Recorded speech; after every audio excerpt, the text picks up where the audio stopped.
Insight Coletivo. Juntos, mais fortes, pela saúde mental.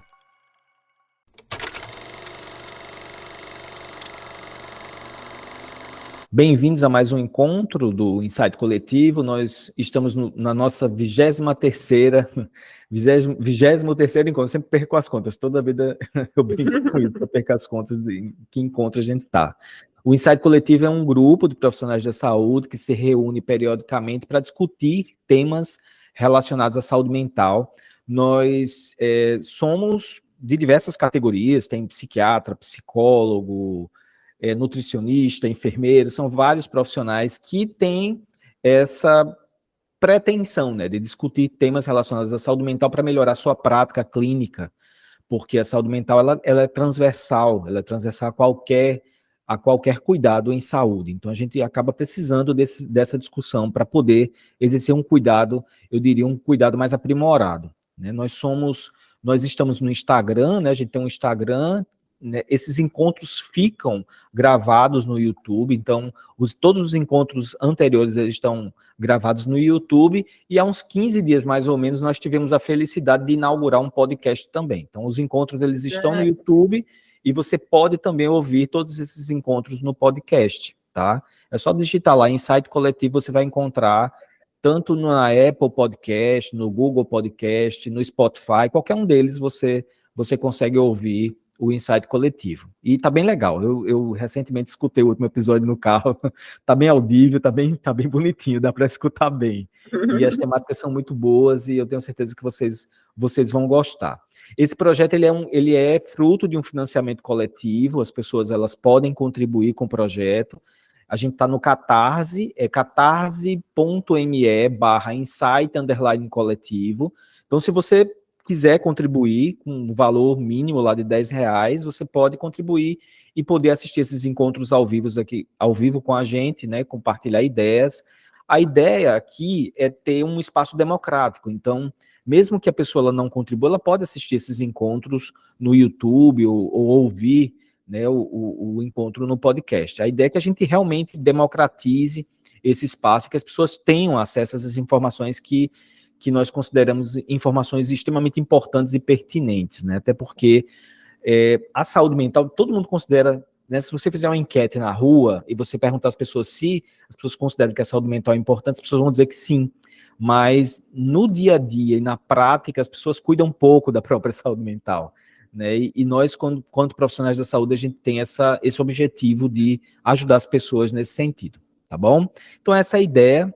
Nós hoje temos uma convidada muito especial, né? A Bartira Rebouças, ela é endocrinologista. Bartira, eu queria que você se apresentasse, porque você vai se apresentar melhor, e a gente pode começar a nossa conversa. Eu fiz endocrinologia no Onofre Lopes, né? E a residência de clínica médica de endocrinologia. Aí eu sou endocrinologista há 10 anos, atendo consultório. E, assim, trabalho muito obesidade. Até um convite de Maria Clara, eu fiz um curso de transtorno de comportamento alimentar, né? A gente fez um após, na verdade, em comportamento alimentar, que a gente, inclusive, tinha essa cooperação muito profissional, tinha psicólogos, educadores físicos, nutricionistas, nessa pós foi do Instituto de Pesquisa de Curitiba, em comportamento alimentar de Curitiba.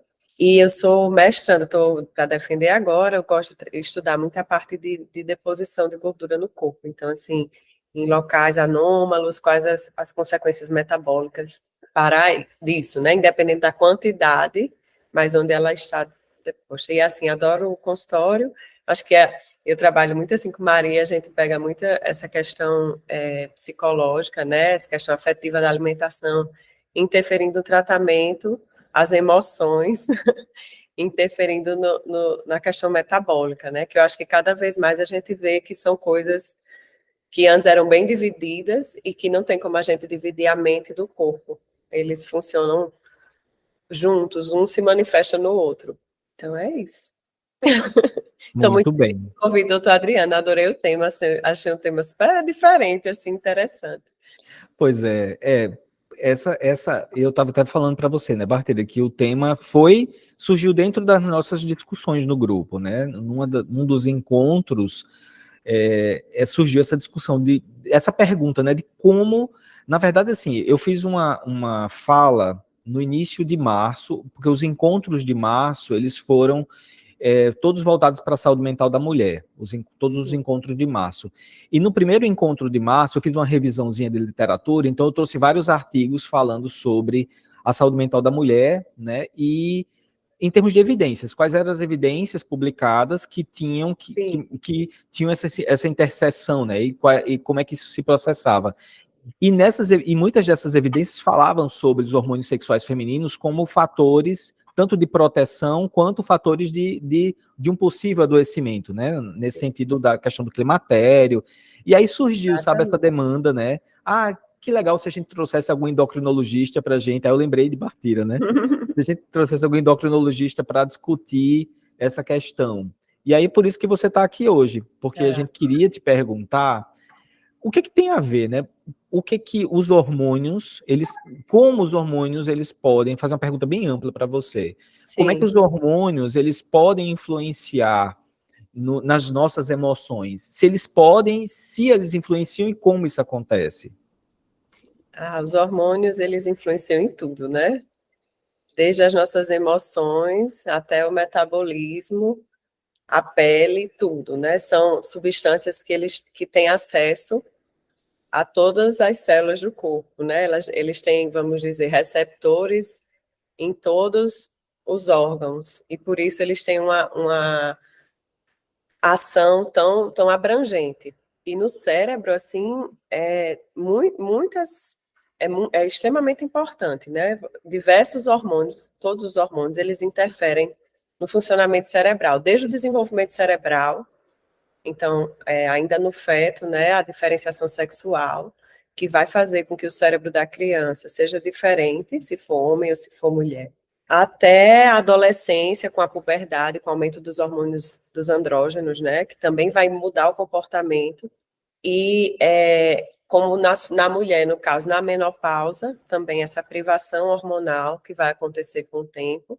Isso eu estou falando dos hormônios sexuais, né? Mas quando a gente vai para o cortisol também interfere. Quando a gente fala da testosterona, sem ser o hormônio sexual masculino, também vai interferir. Os hormônios tireoidianos. E, assim, o interessante é que os hormônios femininos, o estrógeno e a progesterona, eles têm um papel também como se fosse de modulação da função neuronal, né? Então, eles vão modular o sistema nervoso, de alguma forma. Os estudos indicam isso. O estrógeno teria um efeito protetor, por exemplo, contra a depressão. E a progesterona, que ela tem uma produção maior, por exemplo, na fase lútea, né, que é na segunda fase do ciclo menstrual, ela aumenta, eu achei super interessante, tem os estudos mostrando que ela aumenta as memórias, assim, negativas.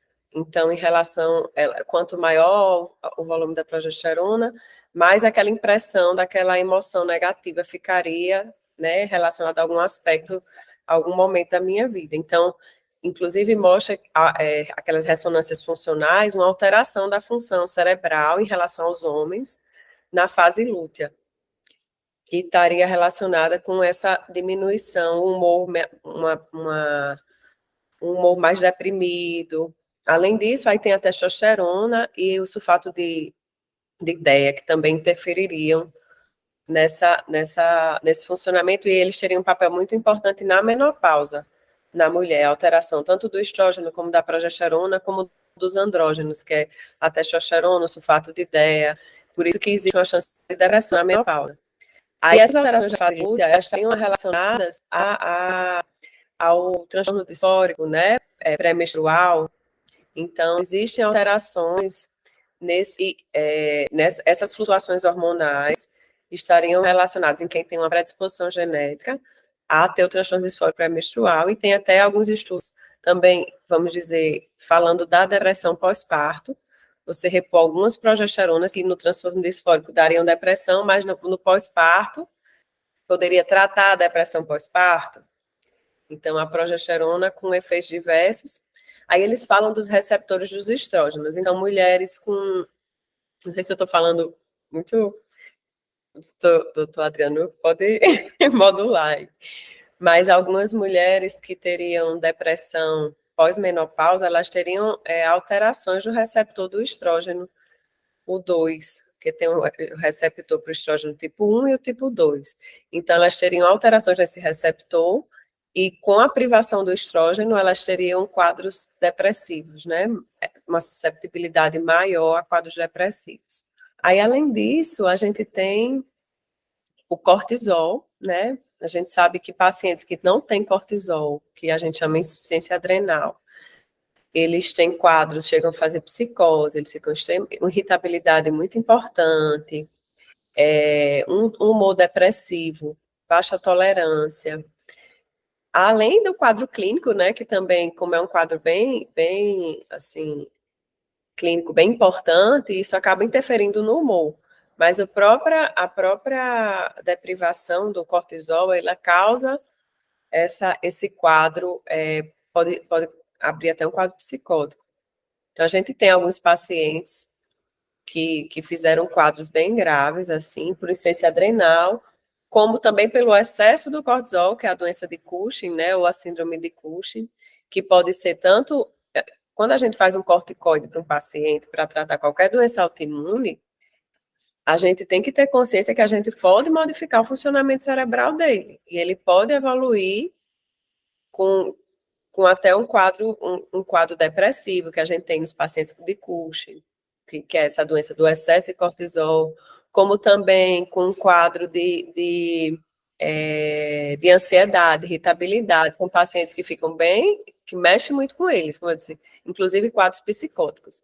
Aí a gente tem o hormônio tireoidiano, né? O hormônio tireoidiano, ele regula, é como se fosse o combustível do corpo da gente. Se tiver pouco, vai ficar tudo em câmera lenta. Se tiver muito, vai ficar tudo acelerado demais. Então, quando eu tenho uma privação de hormônio tireoidiano, inclusive é um dos diagnósticos diferenciais de depressão, né, doutor Adriano? Isso. Porque tem pacientes que era uma coisa que eu, inclusive, pedia muito lá no João Machado, era ter o TSH, porque eu digo, os pacientes internos não fazem um TSH, né?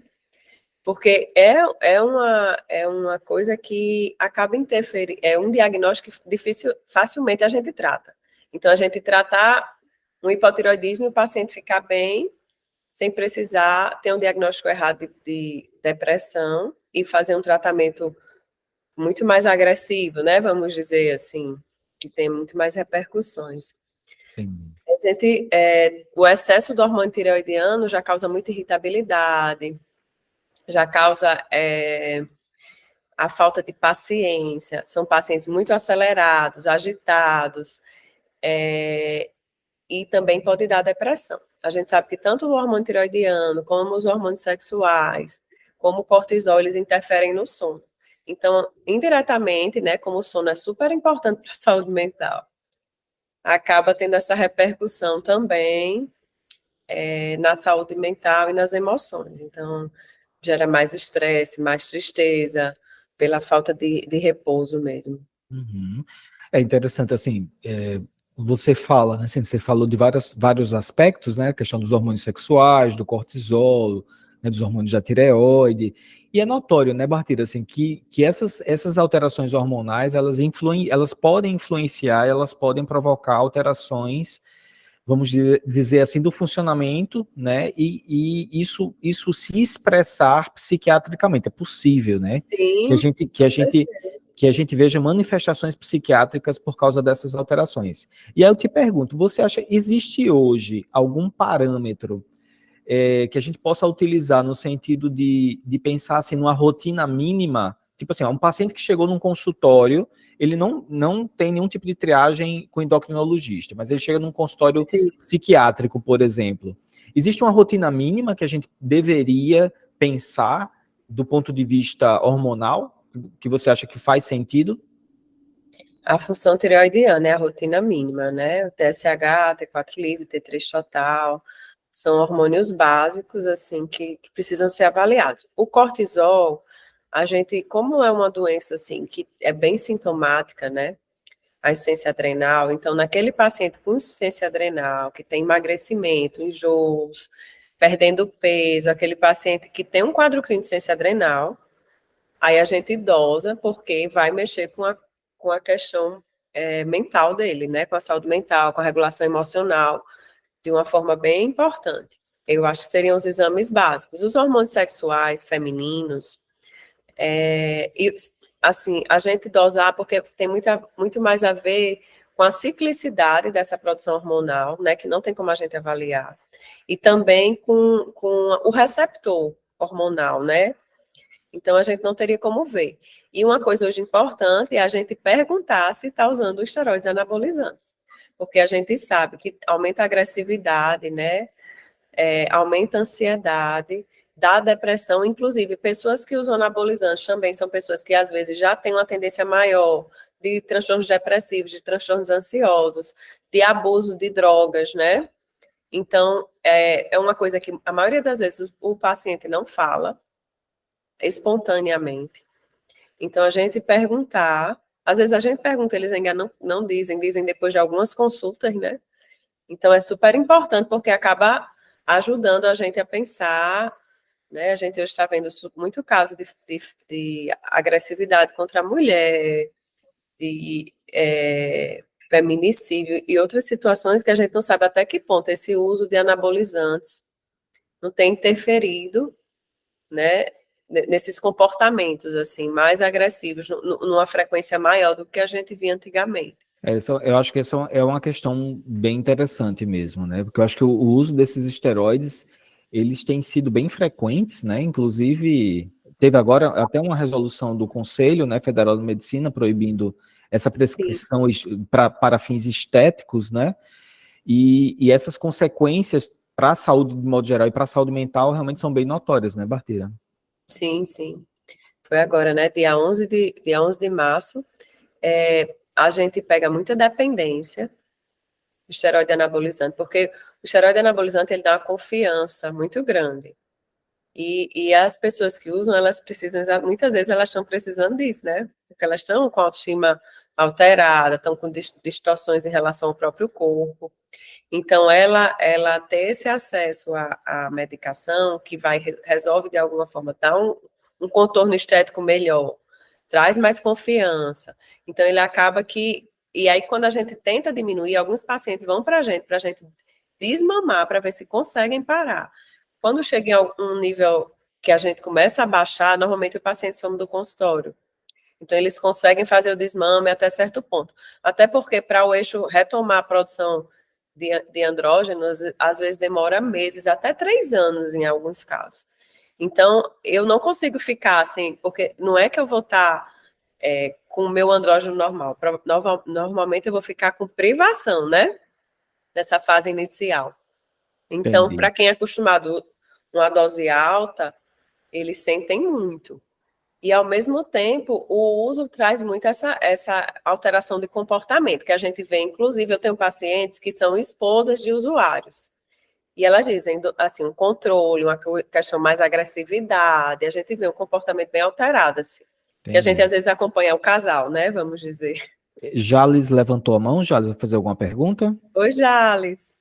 Não sei se foi sem querer, que ele apertou Oi, o botão. Bartira. Oi. Boa tarde, gente. Boa tarde. Tá escutando? Tô sim. Bartira, a gente usa muito antidepressivo e diminui muito libido, né? Então, Sim. tem na literatura vários estudos com a testosterona, 150 microgramas por dia, mas eu não tenho, não prescrevo, né? Mas vejo alguns endócrinos prescrevendo Eles fazem a o que, oral? testosterona, né, nessa dosagem. Não, é transdérmica, né? Transcutânea. Sim, transgênico. Gel tópico, né? Sim. O que é que você acha disso aí? Assim, não é uma indicação de reposição de testosterona, né? A gente normalmente orienta a modificar a medicação dentro do possível, para uma medicação que seja que interfira menos na libido. E a gente também orienta a atividade física. Às vezes a alteração da libido tem muito mais relação com o comportamento. Então, um paciente que está depressivo, que está com problemas de relacionamento, que está sedentário, porque a gente sabe que a libido tem muito, assim, tem estudos mostrando até que a atividade física para a mulher é mais importante do que a terapia de reposição hormonal. Então, assim, para o homem, a gente só faz a reposição no homem hipogonádico mesmo, aquele que está com a testosterona baixa na dosagem. Na mulher, a gente prescreve no transtorno do desejo sexual hipoativo, na mulher pós-menopausa. Aí teria indicação da gente fazer a prescrição. Eu sei que existem esses, assim, cada caso é um caso, né? Tem casos que podem interferir muito na qualidade de vida, mas pelos riscos relacionados à reposição num paciente que já tem um nível de testosterona adequado, porque eu aumento o risco de evento cardiovascular, infarto AVC, eu aumento o risco de cânceres, eu aumento o risco de cardiomegalia. Então, a gente acaba preferindo, se for possível, às vezes a gente conversa com o psiquiatra, tenta outras alternativas.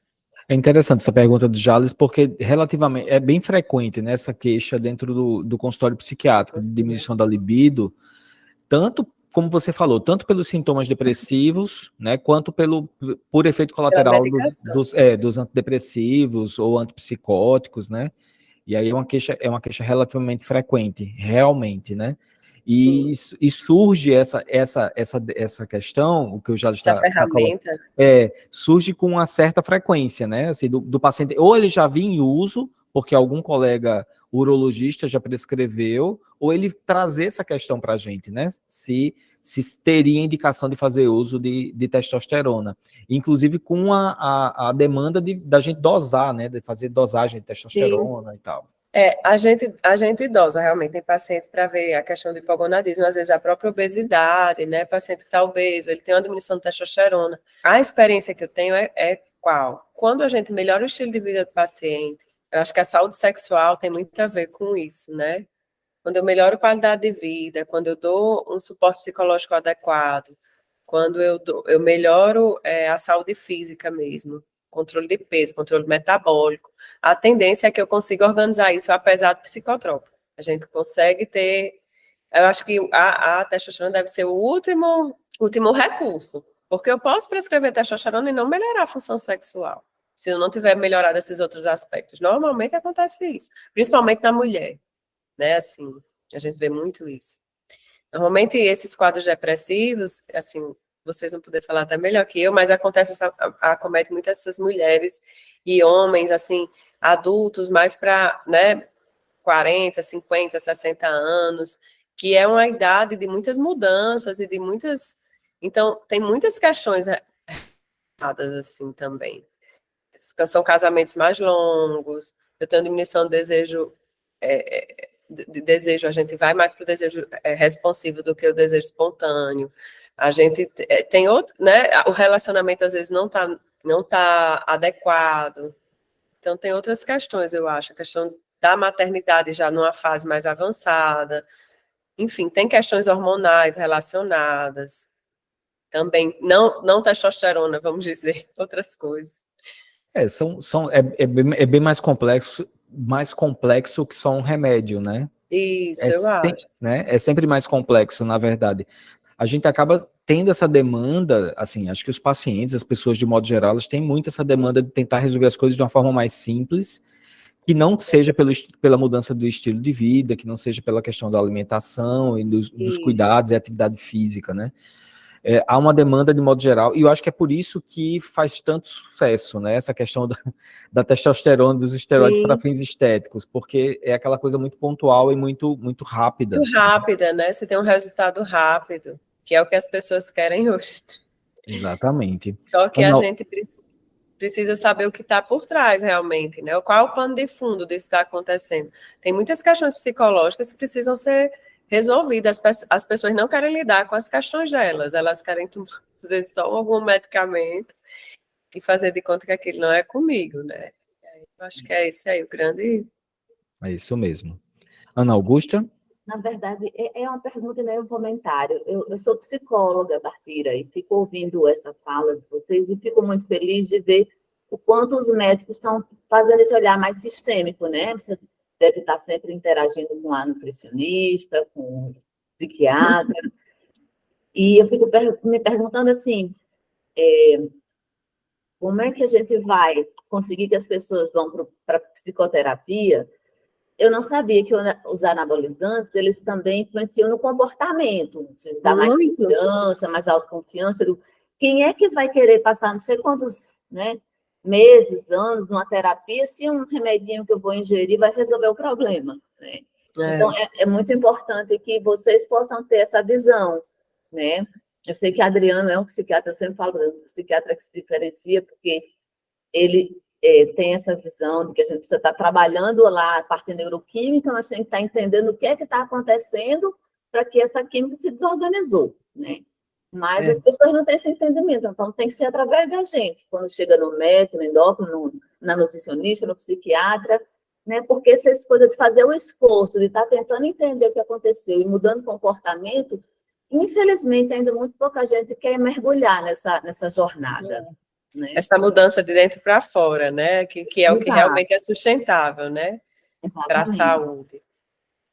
Mas essa questão dos anabolizantes, ele entrega muitas coisas ao mesmo tempo que as pessoas querem. Entrega a libido, entrega a estética, né? Entrega a questão de, às vezes, até de essa confiança, essa proatividade, aumento de energia, que é o que o mundo quer da gente. Então, acaba que Nossa, é super tentador, pedindo, né? É super tentador. Com certeza. Bartira, deixa eu te fazer uma outra pergunta, que tem direta ou indiretamente a ver com essa questão.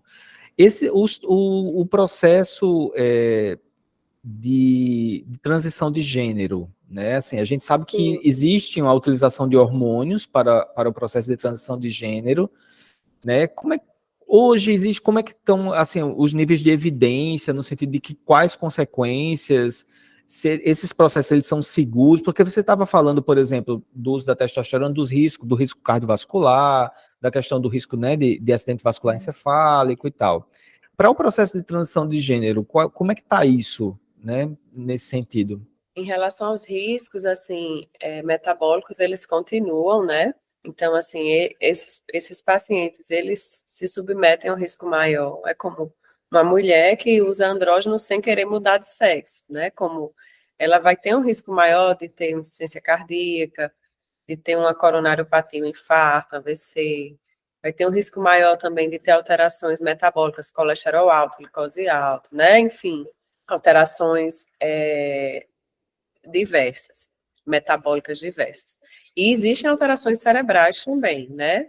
Só que os estudos em relação à parte funcional cerebral são muito poucos, assim, poucos pacientes.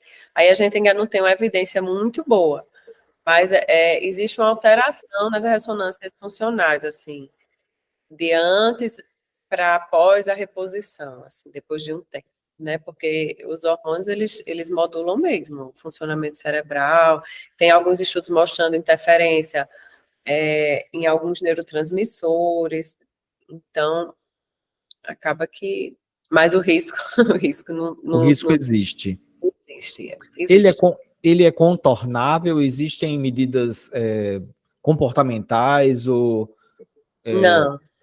A gente tem algumas, por exemplo, que não é o caso na mudança de gênero, né? Mas, por exemplo, pacientes que usam anabolizantes, eles usam, por exemplo, clomifeno, que é um hormônio um medicamento que aumenta a produção de espermatozoides para evitar a diminuição de espermatozoides quando eu reponho testosterona, que causa infertilidade. Então, quando eu reponho testosterona no homem, o ideal é que eu converse com ele antes, porque a chance dele ficar infértil é grande. Aí algumas pessoas que repõem usam o clomifeno para diminuir essa diminuição de LH, FSH, de a espermatogênese. Aí eu tenho também alguns remédios, como espirolactona, que se usa para diminuir acne, para diminuir calvície, que são inibidores da enzima que faz a conversão da testosterona na deidro, que é a formativa, da deidrotestosterona. Então, existem esses mecanismos, assim, de você burlar, mas, por exemplo, a parte cardiovascular não tem como evitar que a testosterona haja no vaso, eu não tenho como evitar que ela vá lá no fígado, principalmente se for oral, causa lesão hepática. Não tenho como evitar que ela tenha, porque alguns cânceres são hormônios dependentes, por exemplo, o câncer coloretal, né? Então, ele cresce com a testosterona, o câncer de próstata. Então, isso aí, se eu tiver, vamos dizer, uma célula lá cancerígena que está lá quietinha, eu dou hormônio, ela pode se multiplicar, inclusive, e o câncer crescer. Então, a reposição da testosterona em relação a isso não tem como a gente evitar com o que a gente tem hoje, de de ferramentas. Tem algumas, por exemplo, essa questão mesmo da acne, dos cabelos. Então, quem faz, as pessoas profissionais em reposição, por exemplo, halterofilistas, eles já têm os mecanismos. Quando a gente vai para os congressos, eles, assim, é 1 milhão de medicamentos para prevenir outras complicações, mas não previne a maioria. Entendi. Então, é um contrato de risco, de certa forma, né? É sim. Mas para o paciente de transição de gênero é tão importante a questão do gênero para ele, a identidade dele, né? Que, assim, é mais plausível esse risco. Sim, entendo. Assim, o custo-benefício, você está falando, né? Isso. Então, importante para ele, que, do ponto de vista, em todos os aspectos, que ele corra esse risco do que ele continuar naquela situação, daquela disforia, né? Dele ser uma pessoa, ele não se identificar com quem ele é, né? Que eu acho que é uma coisa, assim, muito séria, né? Exatamente, compreendo demais. A gente falou muito aqui da modulação, né, que você falou, por exemplo, da modulação que os hormônios fazem sobre o cérebro, de como eles agem, de como eles mudam, eles podem mudar as nossas emoções. E o contrário, Bartira, assim, nossas emoções, elas são capazes de alterar o eixo hormonal, esses estados, por exemplo, um paciente que entra em um estado melancólico grave, num estado depressivo grave, esses estados, eles influenciam no sentido inverso? Sim, né? É uma via de mão dupla, né? Acaba que pacientes depressivos, eles têm, por exemplo, cortisol mais baixo, né? Eles têm alterações, provavelmente também de hormônios de fome e saciedade, como a grelina, né? Que é um hormônio que dá fome, a leptina, que é um hormônio que dá saciedade. Então, acaba interferindo, porque, como eu disse, né? A gente hoje cada vez vê mais que não tem como dissociar. Aí a gente tem a questão da melatonina, a gente vê que, por exemplo, a melatonina, que é um hormônio que tradicionalmente era considerado um hormônio do sono, né? Mas acaba que ela interfere na função cerebral, ela interfere, tem estudos, né, que a gente diz, estudos de prova, que ainda precisam de mais, que a reposição de melatonina aumenta a gordura marrom, que é a gordura metabolicamente mais ativa, então faz eu tenho um metabolismo que gasta mais energia. Então, com certeza, o cortisol já é bem documentado, né, essa alteração dos pacientes depressivos, mas tem outros hormônios que estão nesse caminho também. A doença mental causa alteração hormonal. A gente tem, por exemplo, pacientes adolescentes que têm mais ansiedade e depressão, eles têm mais alteração de cortisol e testosterona, eles têm um cortisol cronicamente alterado, elevado, sem ser um quadro agudo. Tem uma pergunta aqui de Clara, ela escreveu assim, eu não sei se é uma pergunta, deixa eu ler aqui. Ela fala assim, Bartira, sobre a menarca e depressão, adolescentes meninas chegam no consultório com demandas corporais e emocionais. Acho que ela está perguntando se existe uma relação. Na verdade, a menarca tem muito a ver com a puberdade, e a puberdade é um aumento abrupto de vários hormônios sexuais, né, que não existiam até então, né, então ó, o estrógeno, a progesterona, a testosterona na mulher. Então, assim, eu não peguei um estudo que falasse especificamente disso, de saúde mental, mas a gente sabe que esses hormônios têm ação no sistema nervoso central. Então, tanto no homem vai acontecer alterações comportamentais relacionadas à puberdade, como na mulher também, e a relação com esses picos hormonais, esse aumento da função hormonal sexual, principalmente, né? Não, parece existir uma clara relação, né? Nessa revisão que eu fiz o mês passado, eu encontrei vários artigos relacionando sintomas depressivos e ansiosos a ovários polimicrocísticos. Sim, exatamente. Pacientes com, eu vi até isso, pacientes com ovário policístico, eles têm 2 a 3 vezes maior risco de depressão, principalmente pós-menopausa. Então, se eu tive na minha adolescência, na minha infância, pós-menopausa, a minha chance é bem maior de ter depressão. Pois é, tem coisas assim que são evidências, assim, é como se a gente tivesse com uma coxa de retalhos, né, Bartira, assim, porque as evidências vão surgindo, e apesar da gente não ter ponto de corte para hormônio, a gente sabe da influência que eles têm sobre o corpo e sobre o sistema nervoso central, a gente sabe como eles influenciam necessariamente sobre as emoções, né? A gente sabe como uma pessoa submetida, por exemplo, a um estresse constante ao longo do tempo, né, esses níveis aumentados de cortisol, como eles são danosos ao longo do tempo, né? Sim. Tanto para o sistema nervoso central como para o aparelho cardiovascular, né?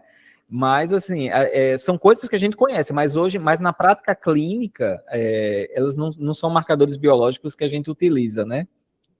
A gente não usa esses marcadores, mas eu acho que é muito importante a gente ter essa atenção, porque às vezes a gente não lembra de ver qual a fase que aquela pessoa está vivendo, né? Então, eu tenho uma mulher que está, como Maria Clara disse, nesse período de puberdade, que a gente pega muito essa alteração da imagem, né, corporal, a gente, assim, pega muito, hoje em dia é super forte, a gente pega meninas lindas que chegam com consultório, doutora, eu tô horrível, eu tô super obesa.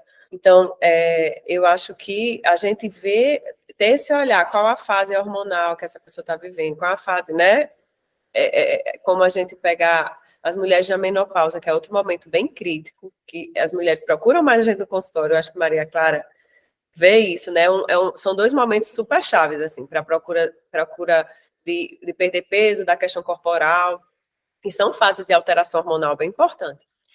Então, acho que a gente abrir os olhos para isso, para a questão da tireoide, para a questão, assim, que tem outras coisas que a gente precisa lembrar também. Eu acho que isso já vai fazer muita diferença. Mas eu espero que a gente progrida no futuro, porque acho que a gente conhece em parte, a gente não conhece a medicina, ainda tem muita coisa para conhecer, né?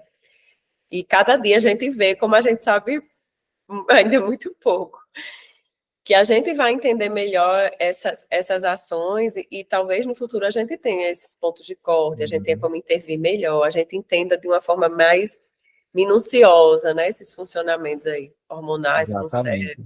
Exatamente. Clara, o cara levantou a mão. Oi, isso, eu ia fazer a pergunta e terminou que eu deixei só o tema mesmo para complementar falando mesmo, né? E é isso mesmo. O quanto que a gente eu estou recebendo uma demanda bem alta, né, de adolescentes com a questão da imagem corporal, né, que não se classifica ainda, por exemplo, um transtorno alimentar, né, clássico, tipo uma anorexia clássica, não, mas esse desconforto nessa transição hormonal. Então, a importância, né, de um tema como esse, do psiquiatra, endócrino, psicólogos, né, nutricionista, para a gente poder viabilizar, né, esse entendimento desse corpo que está passando por transições, tanto na puberdade, quanto na maternidade, né, o puerpério, quanto na menopausa, né, nutrientes fundamentais para que esse sono se restabeleça, né. Eu acredito muito na qualidade do sono diante de todas as organizações hormonais, diante do que a gente, né, estuda, tem visto, tem se deparado, né. Então, me preocupa um pouco também essa demanda da estética vindo como uma resolução, porque aumento de testosterona vai comprometer também o sono, né? A pessoa fica mais eufórica, fica mais autônoma, dona de si, com autoestima melhor, né? Porém, a base, esse solo, esses nutrientes necessários para que essa testosterona possivelmente estivesse mais estável, não está sendo cuidado muitas vezes, né, em profissionais que tomam os anabolizantes sem tanto respaldo, né? Maria, e tem uma coisa, né, que eu me lembrei quando eu lhe vi, da endometriose, né? Sim. Essas mulheres com infertilidade também, que a gente vê uma alteração de comportamento muito grande, que pode ter a ver com o momento, a expectativa, né? Mas a gente sabe que elas usam muitos hormônios também, elas usam indutor de ovulação, progesterona, que é um hormônio que interfere no humor. Então, assim, até que ponto está se vendo isso, né? Está se lembrando dessa questão. Quando eu faço, às vezes tem mulheres que passam anos fazendo esses ciclos, esses tentantes, né? E a gente vê como é difícil para elas, assim, as consequências para a saúde mental para essas mulheres. E a gente vê no final, a maioria dos antidepressivos já tem um quadro de ansiedade e depressão depois dessas tentativas.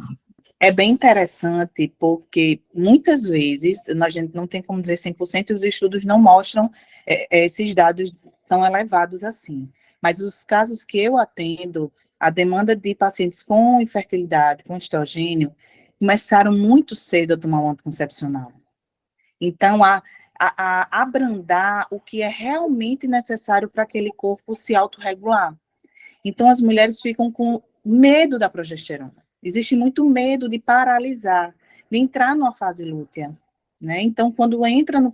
Quantas vezes eu já atendi paciente depois de muitas tentativas de fertilização, de muita coleta, transferência, enfim, e chega... Falta mais o que eu fazer? Parar um pouco para que essa progesterona tenha um lugar nesse corpo, né? A gente vive numa sociedade que a mulher aprendeu a fazer muito. As mulheres têm um poder social, profissional, pessoal, muito maior do que antigamente, por muitas conquistas. Então, os adolescentes que veem isso, se deparam com isso, dizem, não posso parar, porque senão eu vou perder espaço.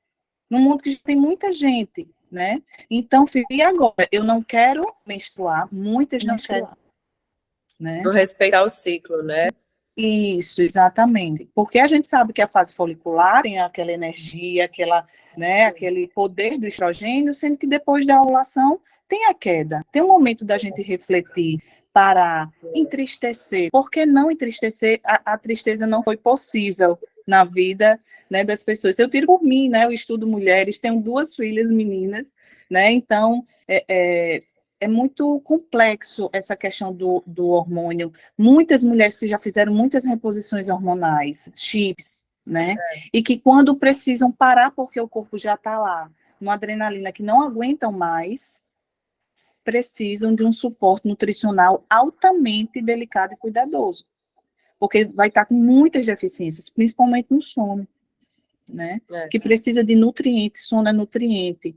É a gente poder parar, né, o ciclo, né, clock, da gente poder despertar, poder dormir, né? Então, eu acho esse tema de grande importância para que todos nós possamos, cada um com seu, né, com seu olhar, dom, né? com sua função, com seu olhar, tá possibilitando a vida de uma forma sem tanta pressão diante do que tem que ser feito, né? E sim, o que é possível ser feito, porque muitas vezes não tomam anticoncepcional muito nova, por causa da SOP, que é uma síndrome que precisa ser revista em todos os âmbitos, né, emocionais, alimentares, né, comportamentais, o exercício físico, mas bloqueia a menstruação muitas vezes, emendam, né, as cartelas para que essa queda, esse paralisada progesterona não venha, e a mente não suporta, né? A gente está vendo aí, né? Eu recebo uma grande demanda de adolescentes com medicamentos psiquiátricos. Eu atendi essa semana uma paciente de 14 anos com 4 medicamentos. E elas não sabem nem o que é a menstruação. Então, hoje, né, eu começo minha consulta explicando o que é a fase lútea, fase folicular, a importância de saber que tem uma prova, entender de que forma não vai se cobrar tanto, logicamente em processo terapêutico, né? Tendo uma visitação, logicamente se sair do processo regular, emocional, do psiquiatra, mas também entender que a endocrinologia, a nutrição, a psiquiatria e a psicologia, eles se unem, eles têm a mesma finalidade de estar nutrindo esse corpo de uma forma, né, equilibrada, porque às vezes saudável para mim não é saudável para as outras pessoas, né? Mas que bom que a gente possa entender a diferenciação da testosterona, da função de um homem, a função de uma mulher, né, do corpo, para que a demanda nutricional não fique, eu não quero mais comer para não engordar, porque eu escuto muito isso, né? Eu recebo muito essa demanda. Não posso engordar, eu não posso fazer, já vem na minha cabeça, né? Eu não posso fazer com que essa progesterona se instale no meu organismo, né? Mas ela já está lá, e ela dá sinais que um dia que a gente vai precisar dela, né? Então é isso.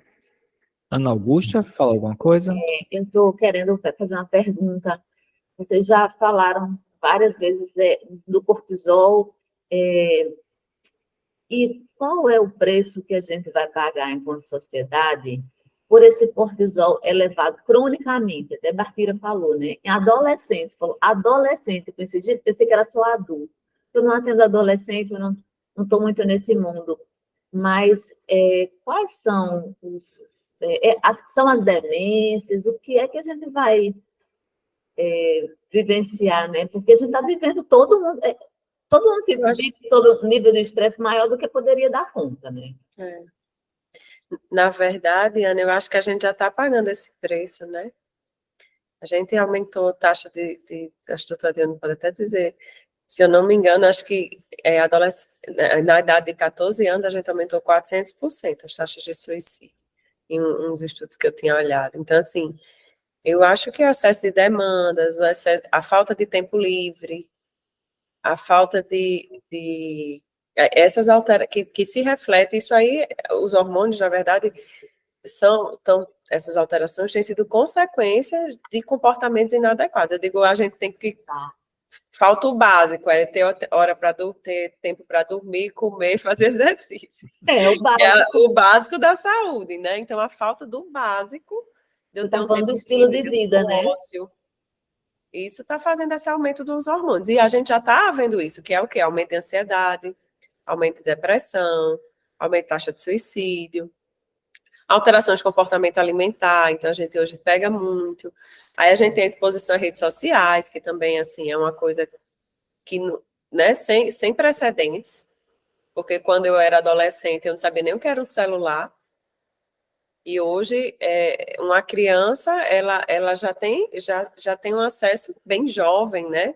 Um bebê, né, tem acesso a celular. É um bebê. Então, tudo isso são coisas que a gente está vendo nos olhos da gente acontecer, mas a gente as consequências a gente está conhecendo aos poucos, vamos dizer, né? Sim. É tudo novo. Eu acrescentaria a isso os problemas atencionais, né? As pessoas, elas estão com atenção muito fugaz, assim, a quantidade de pessoas que me procuram é incrível, assim, eu acho incrível a quantidade de pessoas que procuram com essa hipótese de um transtorno de déficit de atenção, impressionante a quantidade. E basicamente é sempre isso, né? A dificuldade de manter foco, a dificuldade de conseguir fixar o olhar, de conseguir ler um texto todo, né? E são pessoas jovens, né? Adolescentes, adultos jovens, a grande maioria é uma dificuldade muito marcante. E eu acho que tem a ver com isso, sabe, Ana Augusto? Eu acho que tem a ver com esse estresse exacerbado, com essas mil demandas, né? Eu acho que o ser humano ele não foi feito para isso. Ele não foi criado para lidar com isso. Eu acho que a gente tem realmente lidado com as consequências disso, né? A gente tem hoje que lidar com uma quantidade de estímulos que vai além da nossa capacidade. A gente não dá conta. E aí a gente vai com certeza ter consequências, tanto do ponto de vista do humor, da ansiedade, dessa capacidade de manutenção de foco, que tem sido cada vez mais comprometida, né? E fora as outras consequências que vão atingir o corpo mesmo, nos problemas cardiovasculares, como o Bartolomeu está falando, a questão, né, da alimentação, né, do corpo mesmo, sabe? Então, eu acredito que realmente essas consequências vão ficar mais claras com o tempo, que a gente vai conseguir entender o que é que isso vai significar mesmo. Eu acho que isso é tão paradoxal, né? Porque a medicina está dando mais anos a nós, a vida. A gente está vivendo mais. Mas, se não conseguir mudar esse estilo de vida, não vai viver com qualidade de vida, né? Vai demenciar talvez mais cedo. Exatamente. Eu acho que é muito, assim, o preço que está se pagando é muito da saúde mental, né? A gente está tendo uma diminuição importante da saúde mental da população, muito importante. Eu estava comentando outro dia, a bola da vez é a saúde mental, né? Mas exatamente. E eu acho que essa ficha ainda não caiu. Essa ficha ainda não caiu. É como eu estava falando no início. Acho que se você fizer uma enquete na rua, as pessoas vão dizer que sim. Ah, não, a saúde mental é importante. As pessoas vão dizer, ah, não, claro, a gente tem que cuidar da saúde mental. Mas, na prática, o que nós fazemos para cuidar da saúde mental? Isso. Na prática, o que nós fazemos para cuidar da saúde mental de nossa pessoal e das pessoas que estão ao nosso redor? Né? Quanto política pública, quanto gestão de trabalho, quanto gestão nas escolas, o que é que nós estamos fazendo para cuidar da saúde mental das pessoas? Eu vejo o contrário. Eu vejo hoje adolescentes assoberbados de atividades, eu vejo as escolas com aula manhã e tarde para dar conta, para melhorar seus números no Enem, né, fazendo com que esses adolescentes sejam sobrecarregados de informação e de aula e de conteúdo, sabe? Uma jornada exaustiva, na minha opinião, né? Eu acho que, inclusive com esses adolescentes... para confirmar isso. Pois é, esses adolescentes sem condição de ler outras coisas, é um adolescente que não consegue ler nada fora do que a escola propõe, né? Então, assim, eu acho exaustivo. Então, é por isso que eu estou dizendo, beleza, todo mundo entende que é importante, mas na prática, a gente não está conseguindo fazer o que a gente precisa fazer para assim, tornar a vida mais interessante, né? Sim, Infelizmente. verdade. Samantha abriu a câmera. Quer falar alguma coisa, Samantha? Foi por tocar agora pelo tema. Eu estava em trânsito, na verdade, e estou com um bebezinho almoçando aqui do lado, por isso que estava tudo fechado. Tá certo. Mas, de fato, eu estava pensando, uma analogia que eu tenho feito muito, sabe, doutor Adriano? Nós somos educados a cuidar da nossa higiene bucal, por exemplo, desde que a gente tem dente, né? Ninguém nem lembra quando foi que aprendeu a escovar o dente. Mas nós nunca fomos educados a cuidar da nossa higiene e da saúde mental, né? Em como nós lidamos com os lixinhos emocionais, com aquilo que não foi bem digerido durante o dia, e pensar nessa construção de hábito, o que é que eu faço para lidar com essas emoções, é algo que vem desde a construção na infância, deveria vir, pelo menos, desde a construção na infância, né? Então, hoje eu tenho um bebê de 1 ano e 7 meses, eu penso, como é que eu vou ensinar Henrique a cuidar da saúde mental desde agora, a lidar com essas emoções, a ir digerindo o que não foi legal, a como eu acolho, como eu ajudo ele a fazer essa corregulação para que ele tenha um dia a capacidade de fazer uma autorregulação. Então, é uma pauta de discussão realmente urgente, porque as pessoas não sabem o que fazer, elas sabem que é importante, até porque nós estamos pagando muitas contas por conta disso, né? Hoje está sendo aquele dia que as pessoas estão com pânico sobre as escolas, sobre uma... Mas isso é a ponta do iceberg, a gente está falando de uma questão que é de saúde pública, que é de segurança pública, que é olhar para tudo isso que vocês trouxeram até agora na discussão, e entender que são muitas frentes que precisam ser cuidadas, né? Não é só atividade física, não é só alimentação, não é só medicação, não é só terapia, é o conjunto, né? O conjunto da obra, digamos assim. Então, estou bem interessada, mas está assim, nesse correria de horário de almoço, e eu fiquei muito tentada a continuar ouvindo vocês. Só estou mais quietinha por isso, viu? Obrigado, Samantha, obrigado mesmo. Não, pois eu acho que é super importante. A gente está chegando já no finalzinho, já são 13 horas, né? Você gostaria de acrescentar mais alguma coisa, Bartira, que você acha que é importante ficar aqui como registro?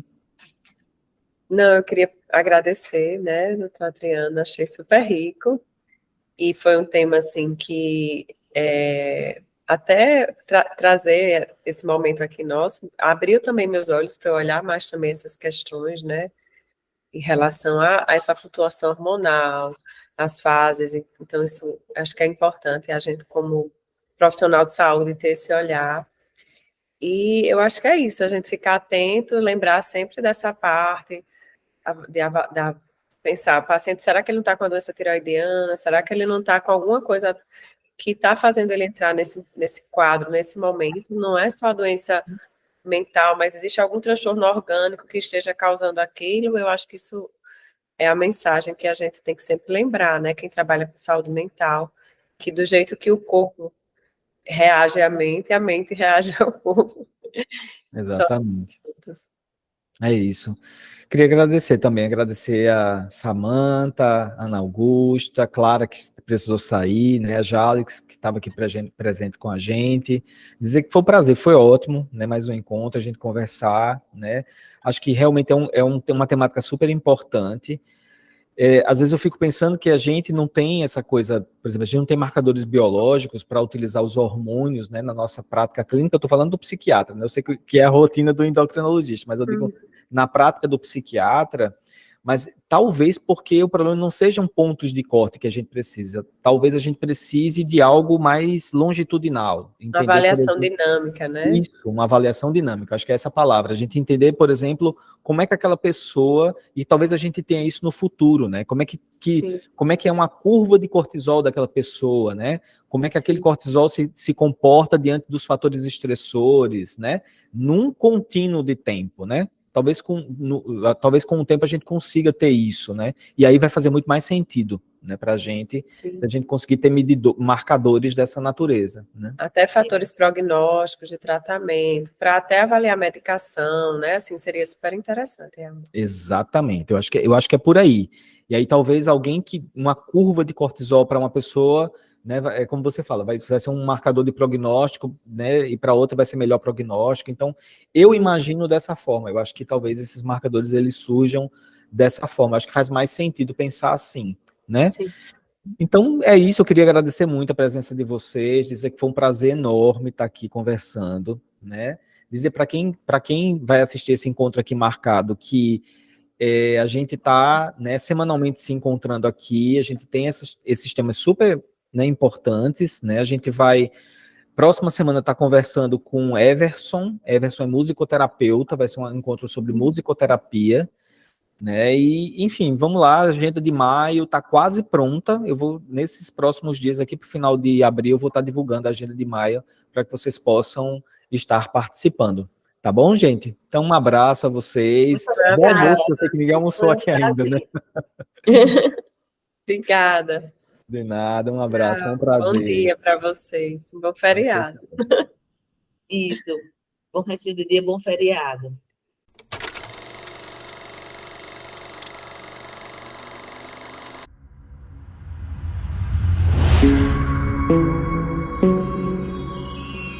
Insight coletivo. Juntos, mais fortes, pela saúde mental.